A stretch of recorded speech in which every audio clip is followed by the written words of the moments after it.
Hello everybody and welcome back to the Crooked Hour. Today we're going to be doing UFC Pick Show for Blanchfield versus Fiorot. Now I'm actually excited for this card. Last card wasn't the best. The fights turned out alright, but before that, just looking at the cards on paper, it wasn't the best at all.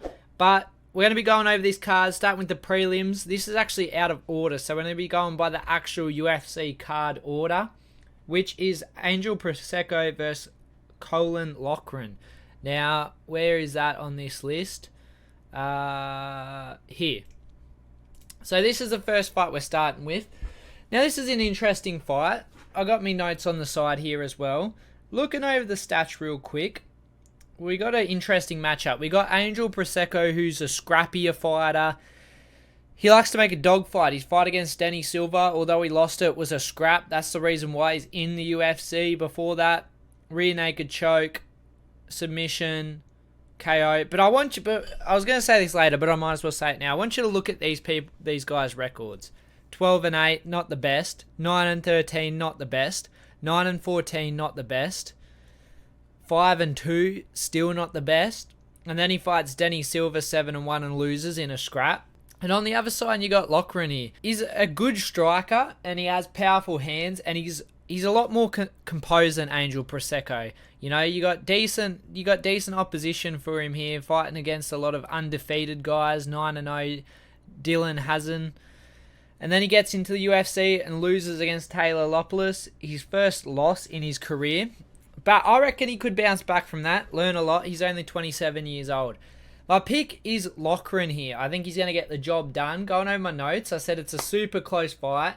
You know, Angel is a scrappy fighter. He's going to make this a dogfight. But I do think that Loughran is the better composed athlete here. I think he's had the better competition. I think he can wait and hit Angel in an exchange and finish him with ground and pound. Angel does show a good chin, but he shows that he can be hit with big shots. And when you have somebody who is composed like Loughran, who has the power, I think that's a dangerous matchup for Angel Pacheco here.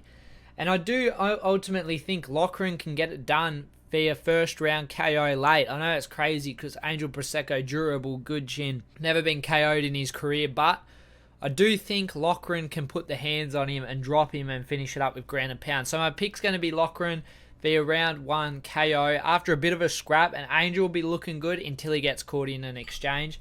Just go over the stats. Reach advantage on the side of Angel Pacheco. He's got a 2-inch reach advantage.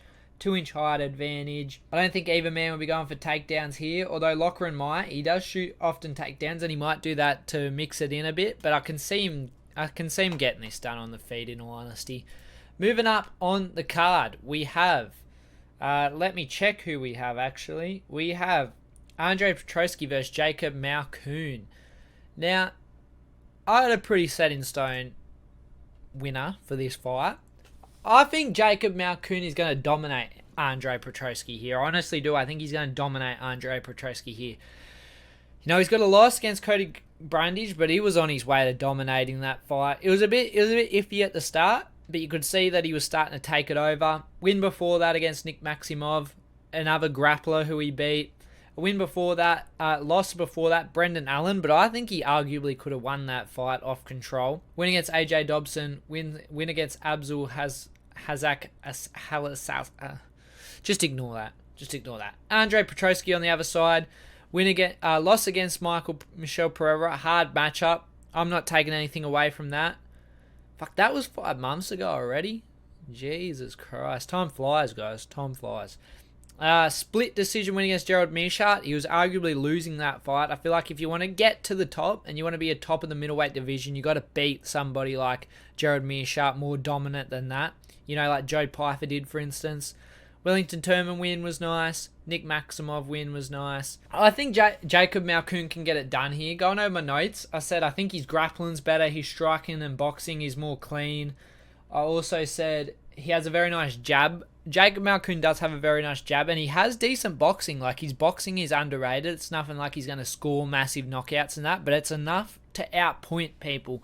And Andre Petroski's way to win this fight, in my opinion, his only way to win this fight, is by landing a big fucking overhand. You know how he throws those overhands and just wings for the fences? That's the only way he's going to win this fight, in my opinion, if he catches Jacob Malkoun on the chin with one of them. Other than that, honestly do think Jacob Malkoun can out-grapple him. You got to realize Jacob Malkoun's the guy who out-grapples grapplers. Like, he out-grappled Brendan Allen, and Brendan Allen is pretty good on the ground. Out-grappled Nick Maximov and dominantly out-grappled him for the fight, and was out-grappling Cody Brundage, who also is primarily a wrestler. I think Jacob Malkoun can get it done here. Lost my train of thought for a second.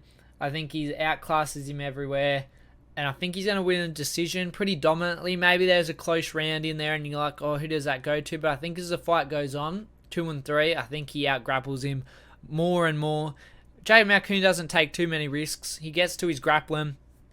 He's always position over submission. And Andrei Petroski coming off a bad KO loss.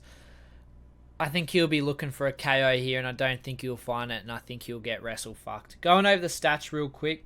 I'm going to get the stats up. We got Jacob Malkoun. Andrei Petroski has a 1-inch reach advantage at 6 foot to Jacob Malkoun, 5'9". Same reach, etc., etc. Jacob Malkoun shoot more takedowns more often. Jacob Malkoun's never been shot on, by the looks of it, because it says he has a 0% takedown defense. So unless he's been shot on and taken down straight away, it'll be interesting to see what he is like when he does, when they do try and take him down, when Andrei Petroski tries to take him down. But my pick is Jacob Malkoun via decision. Next fight on the card, who do we have? We have Victoria Loda.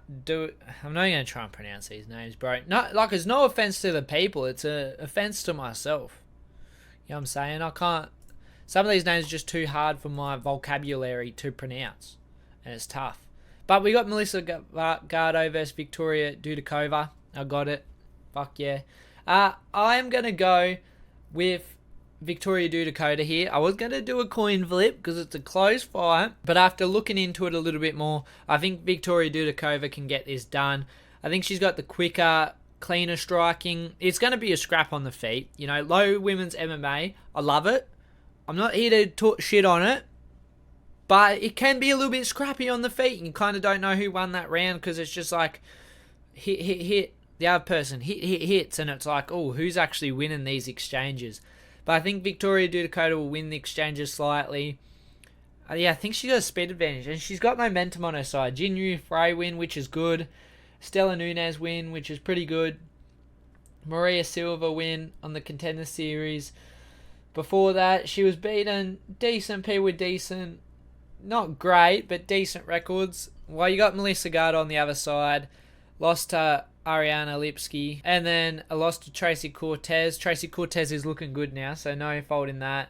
It's Jara Eubanks. It is what it is. Victoria Leonardo is what it is. Carl Rosa. That's a decent win. But what did I write down? I said, where is it? Dudakova. She has decent takedown defense too, and that's where I would put Gatto to win this fight. He's on the ground, but Dudakova does have decent takedown defense, enough to stay on her feet, I believe. I should actually get her takedown defense up, if this will load. Takedown defense for Victoria, it's 50%, but I think she can hang with her. I think she can defend enough takedowns. She might get taken down here and there, but I think she can defend enough. Ultimately, I said she's going to win a decision by outscoring her on the feet and avoiding the ground as much as possible, but it is a close fight. Don't bet on this fight, ladies and gentlemen. Don't bet on this fight. Next up on the card, we have Ivo Aslan versus Anton Turkalj. I'm going to go Anton Turkalj here. I told myself, I think I picked him a few times, and I've told myself, don't pick him again. Like, he looks good until he doesn't. But he's beat this guy before. And that's not all I'm going off, but he has beat this guy before via rear naked choke. And then this Ivo Aslan guy hasn't been fighting the best competition ever. 6-7 guy he beats via ground and pound. 18-21 guy he beats via KO. 5-9 guy he beats via KO. And then he gets his shot on the Contender Series, beats somebody 12-2. Good win. But they all come first round. It's like first round or bust. Now, I think he does have one KO win in the third round, maybe. Or maybe that was another fighter. But I'm going to go Anton Turkalj here. I think he can get it done. I think if he avoids the first round, if you want to hedge this, put some money on Anton. but you want to sprinkle a little bit on Ibo Hassan versus first round KO. That's how he's going to win if he does win. But I think Anton can make this a tricky enough fight for him. And I think he can win a decision here. You know, skating through the first round, possibly losing it, possibly winning it, but just playing it safe. And then I think he can win the last 2 rounds by just outpointing Ibo Hassan. And I did actually predict a KO in the third round. I think he can get a KO in the third round here. A gassed out Ibo Hassan, you know, reaching for air, fucking busted his nut in the first round, has nothing left in the sack, and Anton Turkalj's just still going for him, gunning for him, wearing him down. Ibo Hassan's like still winging shots because he's like, this is the only way I'm going to win the fight, I'm going to wing shots. I think Anton Turkalj can win a decision here, a KO, sorry, but I also think he can win a decision here if he doesn't get the third round KO. What did I write on my notes? Pretty much everything I said. Said Anton looked good and he can stay safe at times. You know, you saw how he fought against Victor Petrino. Pretty safe fight. He stayed safe there. He actually lost a decision there, which is actually a pretty good look considering Tyson Pedro lost a decision as well. It's not a bad look. And I think he's going to be KO him in the third round when Ibo Hassan is gassed out. I'm going to say it's just like pot shots, you know, tagging him up against the fence. Ibo Hassan just like starts covering up and then the ref has to call it. TKO by Anton Turkalj in the third round. Next fight on the card, we have Denis Buzukja versus Conor Matthews. Now, I'm going to go Conor Matthews here. Denis Buzukja is going to be better on the feet. I do believe he's going to be better on the feet, but I actually do think Conor Matthews can use his grappling and get Denis Buzukja down to the mat and sub him in the first round. I was going to say second, but I decided on first round because that's where the man's getting a lot of his subs. That was a first round sub. That was a first round sub. That was a first round sub. Now he's subbing him up in the first round. I think he can do that here. Denis Buzukja takedown defense isn't terrible at 73%, but Conor Matthews is going to be throwing takedowns. 3.50 average per 15 minutes. Not bad. He's going to have a 1-inch reach advantage. Denis Buzukja is going to be 1 inch taller. I think Conor Matthews can take him down and sub him after a bit of a scrap, you know. If he's relentless with the takedowns to get a sub, I think he can win this fight. If he stands up on the feet for too long, I think he could start to lose it. He could put himself behind. But he isn't a bad striker himself. He stays safe enough. And Denis Buzukja ain't nothing like crazy. You know, 9-5, decision win. KO against somebody 7-7, rear naked choke win, and then loses against Jamall, Emmers via KO in his last time out. I think Conor Matthews can win this fight pretty dominantly. He just needs to fight a game plan that encompasses his grappling, but also have moments on the feet to gain some respect. But don't stay on the feet too long, Conor Matthews. You know, Conor Matthews via first round sub later in the round. If he can just get it going, get him down, sub him up, that's how he wins this fight. I'm going to go Conor Matthews there. Decent little fight, though. Next up on the card, Julio Arce versus Herbert Burns. I was going to say Julio Burns. Now, this is a good fight.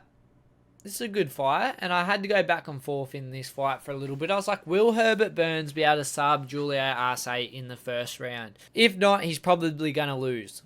That's just how it is. He probably is going to lose. You know, he won against Nate Landwehr. I didn't know that. I mean, 4 years ago, but that's a good win.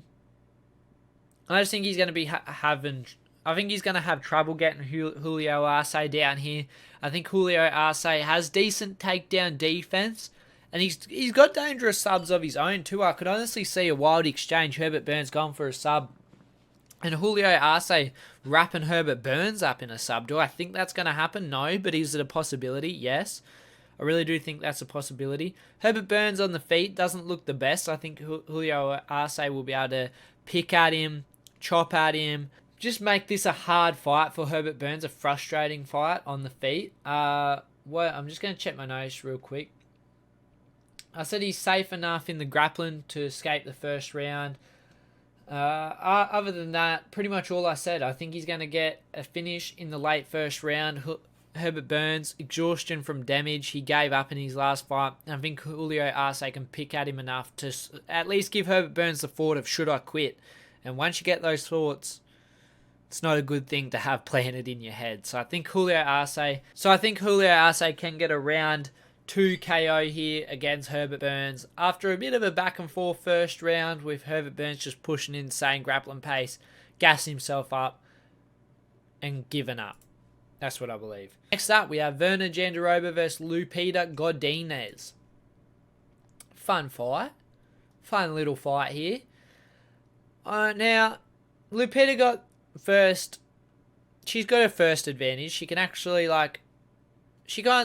Verona can't see shots coming from this angle.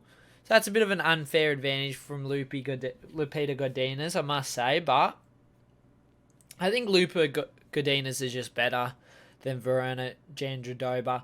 I think she got better striking. Her striking has improved so fucking much. It is looking so better. You compare it against her loss against Angela Hill, her striking then to her striking now. She's made big reads. I think off of that fight, that's when she went, all right, time to start fixing up my striking. She's done that. She stayed so active too, which I love to see. I love the momentum that comes from that. What did I write in my notes? I said she has better stand-up in the fight. I think Lupita Godinez has better grappling too. Lupita's been very active while Verona has had some time off. I think Lupita has the more power. I think she's going to get a decision win. I can't pronounce these fucking names, bro. This girl. Her last fight was 10 months ago. Before that, 1 year, 10 months. Before that, 2 year, 4 months. She's been having a lot of time off in between fights, which I don't think is the best. And I think Lupita Godinez has been staying active. I think she can win this fight anywhere, on the ground, on the feet. But I think she's going to do her real work on the feet. I think she might have hurt Virna Jandiroba at times. Not going to drop her, not going to KO her, but I think you'll be able to see Virna hurt. You'll be able to see her visibly hurt, visibly reacting to shots. And I think that's how Lupita Godinez wins this fight. I think she wins a dominant decision, maybe dropping a round, but I think winning the other 2 by visible damage and the harder shots in the matchup. Next up, we have Nate Landwehr versus Jamall Emmers. Now, this is an interesting fight. I sort of find it. All the way down the prelims in Tapology. This fight would be... This would be stupid if this fight was the first prelim of the night. But now I'm going to go Jamall Emmers here. I think he can get the job done. And a lot of people disagree with me. You got 80.5% by decision. 73% of people are picking Nate Landwehr. But I actually see this as a good matchup for Jamall Emmers. I do. I think he can use his length. And he's got the prettier, cleaner striking like he does. Nate Landwehr can make a fight into a dogfight. But Jamall Emmers has shown that he can also fight a little bit of a dogfight as well, while mixing in his cleanness. And I think that's perfect for this fight here. I think you'll be able to pick at Nate from a distance. He's got a reach advantage. Not by much, I don't think. Oh, it's a decent amount. He's got 3.5 inches on him. I think that'll be enough to outscore on the outside. I like Jamall Emmers' kicks. I like his diversity. I like his ground game if it comes down to it. I do like Nate Landwehr. He's a good striker and he makes it a dogfight. Nate Landwehr, entertaining fighter. But I have to go Jamall Emmers here. He lost to Jack Jenkins, but that was a split. And I really rate Jack Jenkins. Might just be because he's Australian, but I really rate Jack Jenkins. I reckon he'll become something big. Dennis Buzukja KO, impressive. Before that, a win against somebody 23-0. Pat Sabatini lost, heel hook. But that was sort of a weird ending. I think Jamall Emmers will be able to win here. Just let me go over my notes, see if I missed anything. One thing I didn't mention is he does have nice power. He can pick, but when he really lays down on a shot and it hits clean, he will put you down. He will put you down. He's got the power like that. Don't see him put Nate Landwehr down. Nate Landwehr's got a good chin. If he didn't get finished in that Dan Ige fight, don't know what could finish him. Maybe a flying knee against Julian Erosa might finish him. But 3 years ago, I like Nate Landwehr's chin here to be able to survive. I think he wins a pretty dominant decision. I reckon maybe even 3 rounds to 0. I reckon Jamall Emmers is going to pick at him. And I don't know who's the dog here. I think Nate Landwehr is the dog, but if the lines flip, which they might, I'm going to put some money on Jamall Emmers. I'm actually pretty confident in that pick. I could either look like a dickhead or a genius. We'll find out. Next fight on the card, we got Chidi Njokuani versus Rhys McKee. Chidi versus Rhys McKee. Now, I'm going to go Chidi, but this fight's at a lower weight division. I think it's at middleweight. I don't know why. Oh, is that a welterweight? I always think Chidi's a light heavyweight for some reason. Was he a light heavyweight at one point? No, he hasn't. When I see people like Chidi and Robocop, I always think they're light heavyweights for some reason, just because how big they are. But I reckon not a good idea for Chidi to move down to welterweight, in all honesty. I'm here thinking he looks like a fucking light heavyweight and he's moving down to middleweight. 6'3", and he's ripped too. I don't know how he's making welterweight. I don't like that, but I don't like Rhys McKee either. Like, Bro's never won a fight in the UFC. Fair enough. Lost against Alex Morono, which is sort of iffy, but 3 years ago, Alex Morono was on top. And before that, he lost against Khamzat Chimaev. And then a loss against Ange Loosa, win against Jim Warhead. Like, he's fought decent competition, I would say. But loss against Ange Loosa, not the best look if you're going to be fighting Chidi, who Chidi's on his own streak, but Gregory Rodriguez lost. Albert Duraev lost, and that was a decision split loss. Michael Alexeichuk, that wasn't the best look, but Michael Alexeichuk isn't terrible. Except he did just get fucking picked apart by Michel Pereira in the first round. So it's not the best look in retrospect. Going over my notes, what did I say? I said my notes are fucking everywhere because I was going off Tapology. Yeah, I just said I don't rate Rhys McKee. Never won a fight in the UFC. I think Chidi can be more dynamic on the feet, more powerful. I think he can catch Rhys McKee here and finish him, honestly. It's a knees up the middle. Rhys McKee's he can very much fight, like, he just looks like he's open for a knee to the fucking middle, like, in all honesty. Rhys McKee's striking isn't terrible, but Chidi's just going to be more dynamic. I think he's going to be more powerful. I think he's going to be a tough Muay Thai matchup for him. I'm going to go Chidi via round 2 KO. I think get a TKO here. Maybe like body shot, head shot, finishes him off with ground and pound. Something like that I could definitely see happening. Be a fun fight, but I think Chidi should clear. What are the people saying? People are feeling me. They're feeling me out. You know what I'm saying? Next up, we got Bill Algeo versus Kyle Nelson. Now, I'll just read my notes. I said, I like both of them. Such a close fight.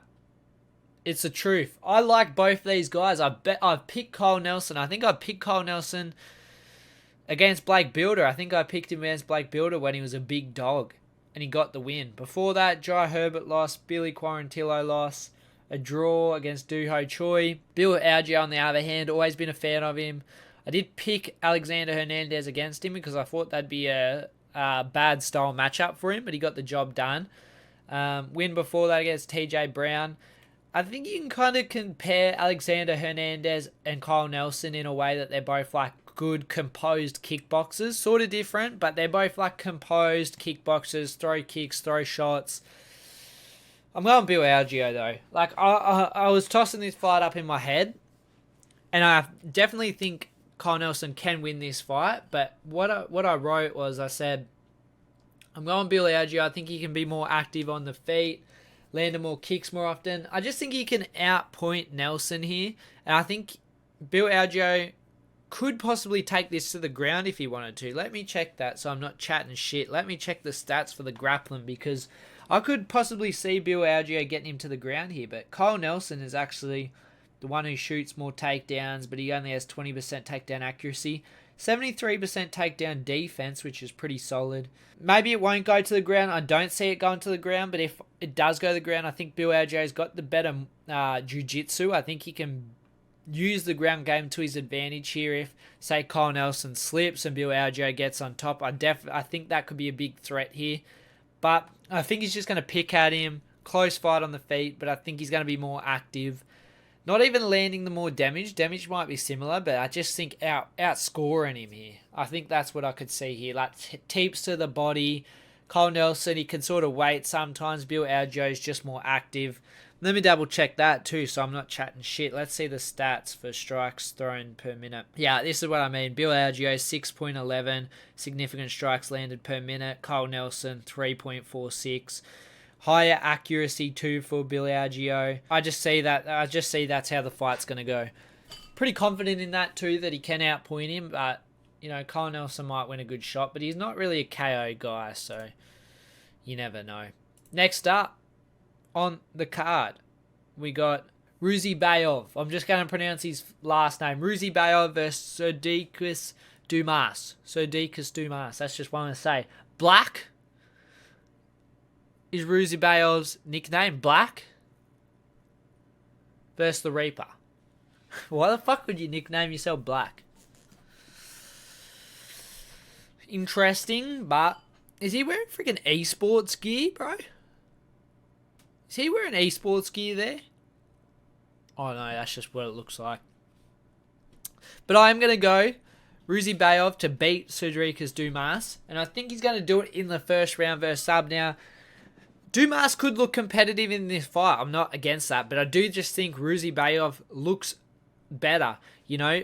But Sodikus Dumas, I will say, he looked terrible in this fight. I think it was fight nerves, and then he slowly looked better and better. Like, that was a good win. Win before that against Cody Brundage, but still, like, good on him. Like, people were unsure after he's lost to Josh Fremd. Well, you got this guy, Bruno Ferreira. I really rate that win. I think I picked Bruno Ferreira. And before that, fighting people with good records. I think Ruziboev is going to be able to compete on the feet here. Maybe even have the striking advantage, although it's going to be close.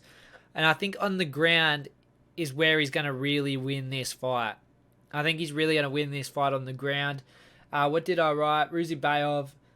Yeah, I see him just putting on a wrestling clinic here. Getting him to the ground, putting on a wrestling clinic, and eventually getting a first round sub. But it could possibly be in the second, depending on how Dumas has leveled up, depending on how much he's improved. It could be in the second round. It could be by decision.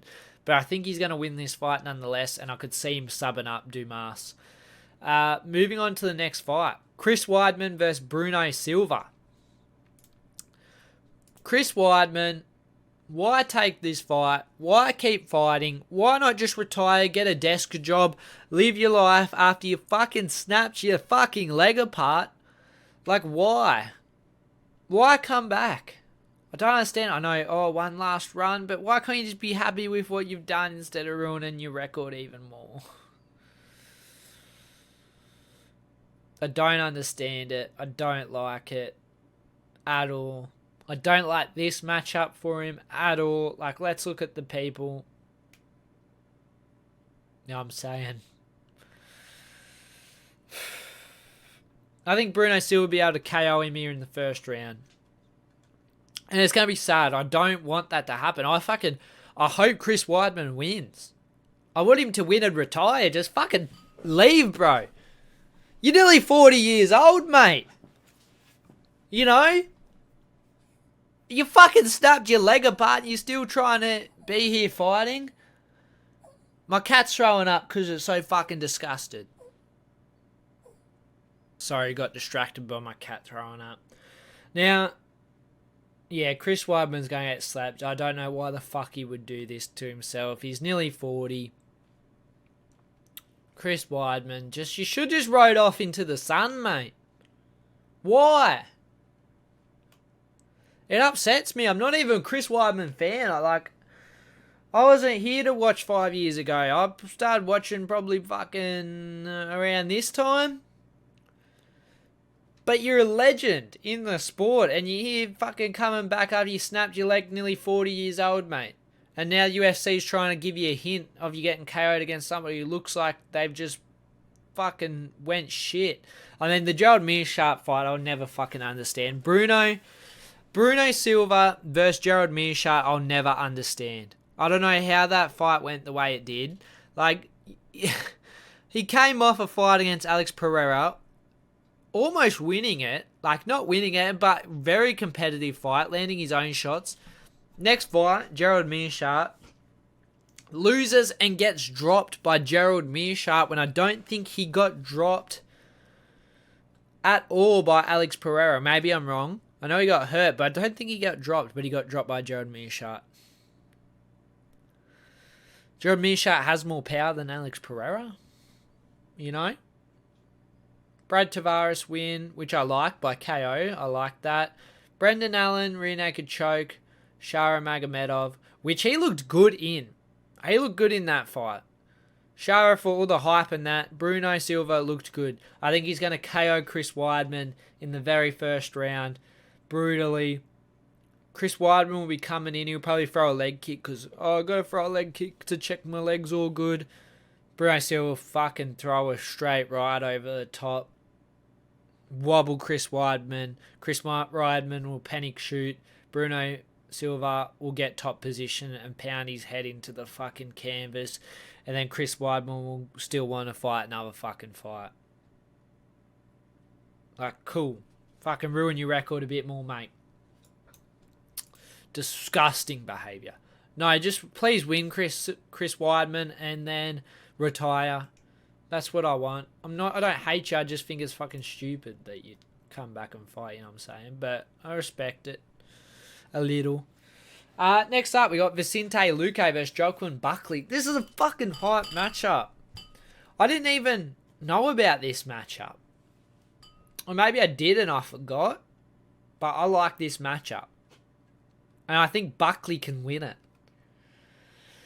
I think Buckley can win it. I said, I think Buckley can win this fight. I think Buckley's explosiveness is going to be a lot to handle. I think Luque will be open to big shots. He almost freezes at moments in the pocket, which he does. He'll be throwing down and he'll kind of just stand in one spot instead of moving around. He'll be waiting for counter shots, but he won't throw back all the time. He'll just be getting a hit on his guard, and Buckley, you don't want him hitting on his guard because he goes to the body too. He mixes it up. He's not just going to go for your head all the time. And I like that from Buckley. He's learning a lot. I like Buckley's movement. He's bouncing around everywhere, in and out. He's like a pit bull, bounce, fucking moving around, coming in, coming out. I really like his movements. A little bit too wild sometimes, but I do like it. It's very unpredictable. Sort of like MVP, bouncing, but he's bouncing everywhere. He's not just bouncing back and forth. He's bouncing out here, out there, in, out. I like that from Buckley. I do. So I think Buckley needs to play it safe on the feet and not throw anything that can take him down. So body kicks might be a little bit of an issue. Head kicks might be a little bit of an issue, but I think he can get it done with low kicks and his hands alone here. I think he's got decent takedown defense. Let me double check. I don't see him getting taken down here because Vicente Luque doesn't have the best takedown accuracy, I believe. It's decent. It's decent in saying that. But Buckley does have 65% takedown defense, 60% accuracy for Vicente Luque, but he is only throwing 1.04 every 15 minutes. Buckley's actually shooting more, but will Buckley shoot in this fight? I doubt it. I see Buckley being safe enough. It's a 3-rounder. Buckley will be able to outpoint him here. I think he will hurt Vicente Luque in moments. And yeah, just those combinations, the way he bounces in and out, body shots, I think he can win a pretty, not dominant decision, but I think he can win a decision here against Vicente Luque where you know for sure, like, Buckley won that. He might drop around. He might even get hit by a big shot here and get dropped. But I think he can do enough, you know. And one thing I wanted to add is if he does win this fight, I think book him versus Kevin Holland next. Rematch, number 2. That's the fight to make. They still got beef going on. Like, they've met at the crossroads again in a different division. I think it's like a perfect fight to make. I want to see that. I want to see that fight.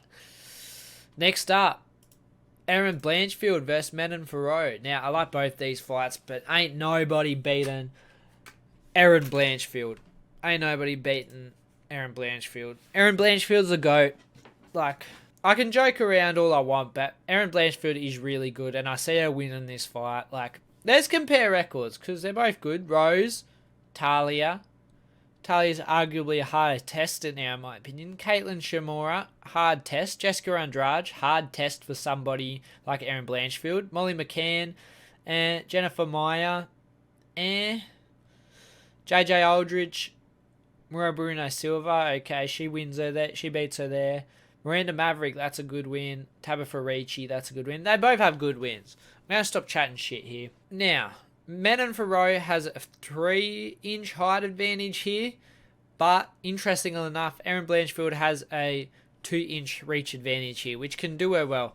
Now, I'm just going to read it off my notes because I like what I wrote here. I said, Blanchfield has that dog in her.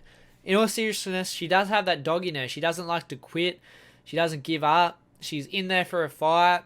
She knows when to shoot takedowns. She knows when to strike. She's not stupid with either option. Manon Fiorot, on the other hand, great striking, Muay Thai, safe striker. Like, she's good at diversifying, but as good as Rose is, I didn't overly like that fight for Manon Fiorot because she was getting busted up too when Rose broke her hand. That's what they say. She broke her hand. I don't know that 100%, but they do say it broke her hand. Manon Fiorot's a lot later in her career too, 34 years old. Erin Blanchfield's 24 years old. I think Blanchfield can strike here on the feet with Manon Fiorot, but lose. Like, I think she'll lose striking exchanges, but I think she can compete and, like, even win little moments. But I think if this was a striking matchup, Blanchfield would lose. I think she can get her grappling going here. Let me check takedown defense for Manon Fiorot. I think it's pretty good. Yeah, it's 91%, which is pretty fucking good. But, you know, you got Erin Blanchfield. 2.86 takedowns per 15 minutes. 36% takedown accuracy, not the best. But I think she can chain wrestle here and get Manon Fiorot down to the ground. It's a 5-rounder too. And Manon Fiorot doesn't have insane power. Like, she got a nice KO against Tabitha Ricci. Decision. I don't see a KO on Erin Blanchfield here. I don't see it happening. I think Erin Blanchfield's more dangerous here overall. I think she's got better finishing potential. I think she can finish this on the ground. Like, there's more of a chance of Erin Blanchfield getting a sub here than there is of Manon Fiorot getting a KO here.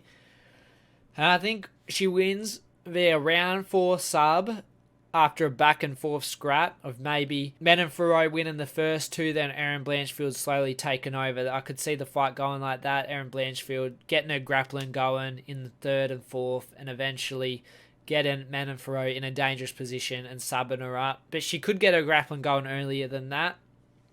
Just depends how well Manon Fiorot does at creating distance. To win this fight, she needs to create distance.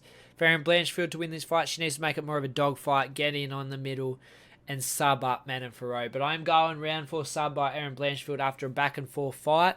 Overall, good solid card. I'm actually looking forward to this card. Lock of the week. Bruno Silva. Jacob Malkoun's lock of the week, baby. Jacob Malkoun lock of the week confirmed. Anyway, guys, if you enjoyed this video, please like, subscribe, and comment. And as always, have a good one. Give me 5 minutes, I'ma pull up with like 5 niggas.